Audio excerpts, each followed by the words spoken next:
Well, hello there, everyone. Welcome back to my channel. I go by One Chief Compadre and watching Chief Stocks TV, where on my channel we talk about savings, investing, and even politics.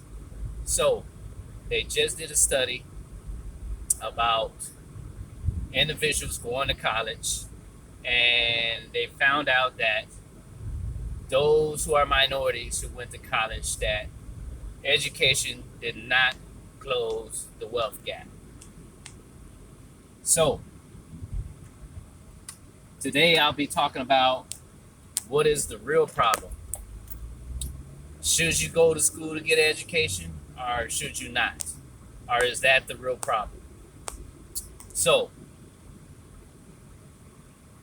let me just go down a few people's names before I get started, just to give you some idea of how important education is. Now, we all know who was the CEO of Amazon. His name went by Jeff Bezos, right? He just went into orbit a week and a half ago. Now, did you know that he graduated with honors at Princeton? Did you know that? Now, another person named Warren Buffett also graduated from college in economics. We also have Elon Musk, who also graduated in physics. And we have a few dropouts. We have Bill Gates. We have Zuckerberg, who, mind you, yes, they dropped out of college, but it wasn't like they dropped out of like a city college, a junior college, right? They dropped out of Harvard. Yes, I said it, Harvard. Okay. Now, you got to have some smarts in order to be at Harvard, right? So when people say, oh, school isn't everything, you really don't have to go to school. And it's funny, I'm mostly hearing this from people who graduated from college. Why I keep hearing people that say you don't have to go to school to be successful, but yet they graduated from college? Why am I keep seeing this? They tell you that it's not important, but yet they graduated from college. So, but can you be successful without going to college? Yes, you can. You don't have to go to college to be successful. There's millions of people who are multimillionaire, billionaires who didn't go to college. But I just noticed that the majority of people who are billionaires went to college that has some form of education besides just going to high school. So I think the real reason is, what are people missing that is not allowing them to close the wealth gap? And I don't think it's education, but it's a big part of it. I don't think it has nothing to do with if you go to college or not. What I really think it comes down to is having a foundation from the beginning with your parents about financial literacy. I think that's what we're missing when it comes to building the wealth gap. Now, when it comes to education, it helps you to form relationships with other people. It allows you to have some connection with people, to connect with one another, help build. Um, it allows you to continue learning besides just, taking tests. It helps you to help form relationships with other people. That's what college does for you. It's not so much going to give you a six-figure income at the end. It'll just build relationships where you can find connections with one another, with people, like-minded people. That's what college does for you. What people are missing is just that lack of financial literacy. No matter if you go to college, you don't go to college. That's what people are missing. Now, if a person has a son or daughter and at the early stages of their life, they are taught their ABCs and one, two, threes and how to spell their name and what's their name. If you could just throw in words like debit, credit, liabilities, assets, and that nature, maybe, just maybe, um, once they become older, they are familiar with certain terms and familiar with certain things. Like in the beginning, you can be teaching your children about budgeting. That should be one of the main things you should be teaching your children: how to budget, you know, how to spend your money. How much money should you spend on groceries? How much money should you spend on the internet, on cable, stuff of that nature?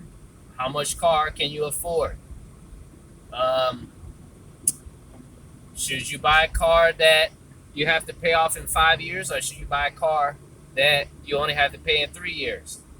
You should be trying to buy something that you can afford, right? Do they have a bank account? Because majority of people who have a bank account are more likely to go to college. Are you teaching them about a credit card? What's the value of a credit card? Because when I was given a credit card growing up, I was just given a card. They didn't say the importance of it. Why is it so important to have a credit card? What are some things you can do with a credit card that will help you in your future? Like building a credit, right? Building history. A lot of those things wasn't taught to me. I had to learn that when I was adult, what a credit card really meant. Some people just think a credit card is a card you go to the mall and buy up the mall, and then that's it. No, it don't work like that. You're supposed to use that money to help you build your credit, help you build your history.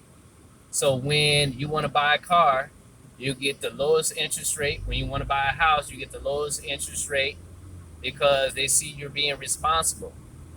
They see that you'll be able to pay your bills on time. That's what that's all about, being responsible. And those are the kind of things I didn't learn when I was younger until, over time. But those are the conversations that we need to have with our children. And not only that, we also have to have a conversation about college, about school. Because not every child wants to go to school, want to go to college. But if they do, there's things in place that help them to be more successful when going to college. And I know a lot of people know about 529 plans and certain programs that to help their children in college, which is good, but I think that children should have more flexibility than just limited to college. They should have money not just for college, but also have money to buy a home, also have money to start their own business, have money to go to college, pay for school and board, you name it. So they shouldn't just be limited to having an account just for college, because what if Johnny or Sue is not doing well in college? Maybe they have an idea, maybe they have a concept where they can start some type of business. Now they can allocate that money to something else besides going to college, or they can go to college and start a business at the same time. So they have opportunities. They have different options. Instead of just one option, they have 3, 4 options to choose from of what to do. And these are some conversations you have to have with them at an early age. So I don't think it's so much education is the problem. I don't think not having an education or having an education is a problem, because at the end of the day, the ones who run this world are the ones who are, one, educated and who are wealthy. That's the bottom line. It's both of them. Not just having an education, are just wealth. The ones who are running this world, the one who have control of this world, are the ones who are wealthy and who are educated. That's the bottom line. I would love somebody to dispute that. I would love someone to try to dispute that. But that's what it really comes down to. And what really is a problem is not so much getting an education, not getting an education. I don't have an education, so does that mean that I can't be successful? No, that does not mean you can't be successful. You can be successful. It's just that the ones who are running the world have both. They have education and they have wealth. But what we're lacking, especially minorities, is that we're lacking education when it comes to finance. That's the problem. We're too busy worrying about trying to have the flyest clothes, trying to have jewelry, watches, cars, but yet we don't have property. But yet we are not invested in companies. But yet we have all this bling bling and ching ching on, which really means nothing at the end of the day. What really means something is that you can build wealth. And the best way to build wealth is education, home ownership, and entrepreneurship. Those are the three ways that you can help build wealth. Now, does everyone who go to college end up in debt? No. Does everyone who don't go to college are immune from debt? No. Because you got people who never go to college and in debt too. No one ever talks about that. I think what it is people don't talk too much on about ways of saving money and don't have to be in debt. Because many of the times when you go to college, there's some ways where you can avoid taking out student loans or avoid taking out as much student loans, or you can find ways where there are scholarships that pay for your schooling. So there's people who end up paying a lot of loans to go to college.